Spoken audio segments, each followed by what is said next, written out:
Ya, Assalamualaikum warahmatullahi wabarakatuh. Perkenalkan, nama saya Anissa Ramadhani Oktavianti Putri.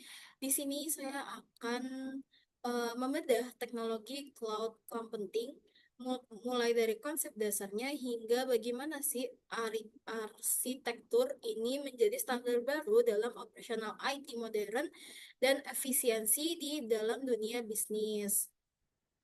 Yang pertama itu ada definisi dan konsep dasar dari cloud computing sendiri. Secara definisi, cloud computing adalah model penyediaan sumber daya komputasi secara on demand melalui jaringan. Intinya, eh, ini adalah pergeseran paradigma dari yang memiliki aset fisik yaitu ownership menjadi menyewa layanan berbasis utilitas yang didukung oleh teknologi dan virtualisasi. Nah, selanjutnya di sini ada sejarah dan milestone utama dari eh, cloud computing. Teknologi ini berawal dari visi komputer sebagai utilitas pada tahun 1960-an. Nah, milestone ini penting banget karena terjadi pada tahun 2006 saat komersial komersialisasi infrastruktur dimulai secara masif. Nah, kini cloud telah berevolusi menjadi fondasi utama bagi integritas AI dan big data di tingkat global. Selanjutnya itu ada lima karakteristik dasar dari lima karakteristik dasar. Ini berdasarkan NIST. Yang pertama itu on demand, yaitu on demand self service, yaitu penyediaan mandiri tanpa interaksi manusia dengan provide. Dan yang kedua itu ada broad network access, yaitu akses via standar internet dari berbagai perangkat. Yang ketiga itu adalah resource pooling atau multi tenancy, yaitu satu sumber daya fisik untuk banyak pengguna. Yang keempat itu ada rapid elasticity, yaitu skalabilitas secara naik dan atau turun sesuai dengan beban kerja. Yang kelima ada measure service, yaitu monitoring dan penagihan berdasarkan metrik penggunaan yang tepat. Nah, menurut standar NIST, sebuah layanan itu bisa disebut cloud jika memenuhi lima syarat ini, yaitu akses mandiri atau self-service, akses jaringan yang luas, penyautan sumber daya, juga elastisitas cepat untuk skala yang naik dan turun, serta layanan yang terukur untuk sistem penagihan dan transparan. Yang kelima, nah, selanjutnya ini adalah model layanan atau SPM model. Yang pertama itu ada LAAS, itu infrastruktur, yaitu merupakan kontrol pada iOS dan storage. Nah, biasanya cloud itu dibagi menjadi tiga model: LAAS yang memberikan kontrol pada infrastruktur dasar, PaaS yang menyediakan platform bagi pengembangan untuk membangun sebuah aplikasi, sementara SaaS adalah aplikasi yang siap pakai di mana penggunanya ini hanya mengelola konfigurasi akunnya saja. Nah, selanjutnya ini ada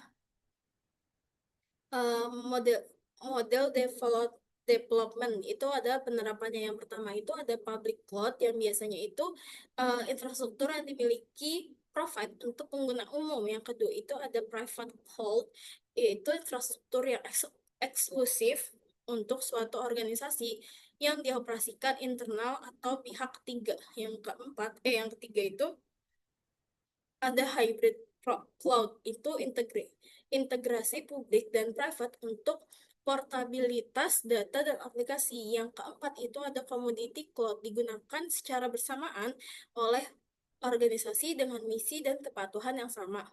Nah, model dari development ini berbeda-beda, cuman yang paling sering digunakan dan yang paling fleksibel itu biasanya menggunakan yang tipe hybrid karena yaitu dia fleksibel, bisa menjadi publik dan bisa menjadi private juga. Nah, ya, selanjutnya ini ada arsitektur cloud. Mm. Nah, arsitektur cloud itu bekerja secara berlapis melalui hardware hingga aplikasi. Semua akses dikelola melalui API dan lapisan virtualisasi yang memungkinkan terjadinya otomatisasi penyeimbangan badan secara real time sesuai dengan permintaan penggunanya.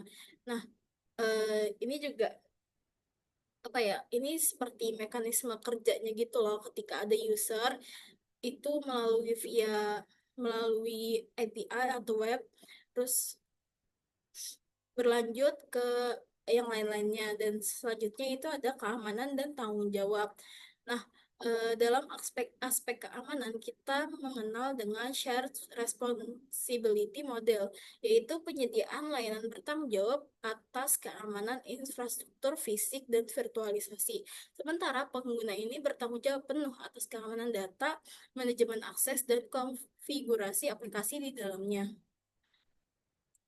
Dan di sini juga ada tiga nih, saya mengelompokkan sebagai tiga, yaitu tentang teknis, yaitu data yang diisolasi antar tenan, dan API dan security. Dan yang kedua ini ada shared responsibility model. Yang pertama itu dari provide-nya, yaitu keamanan infrastruktur, fisik, hardware, dan juga lapisan virtualisasi. Dan yang kedua itu dari customer, ya, keamanan data, enkripsi, dan manajemen akses. Dan ke yang kesembilan ada motivasi dan dampak bisnis dari cloud dari cloud computing ini. Nah, motivasi utama adopsi cloud adalah optimalisasi biaya melalui transaksi CapEx to OpEx. Selain itu, cloud menjamin kelangsungan bisnis melalui sistem redundasi data dan meningkatkan keteng- ketanggasan agility organisasi dalam proses perubahan pasar. Nah, yang terakhir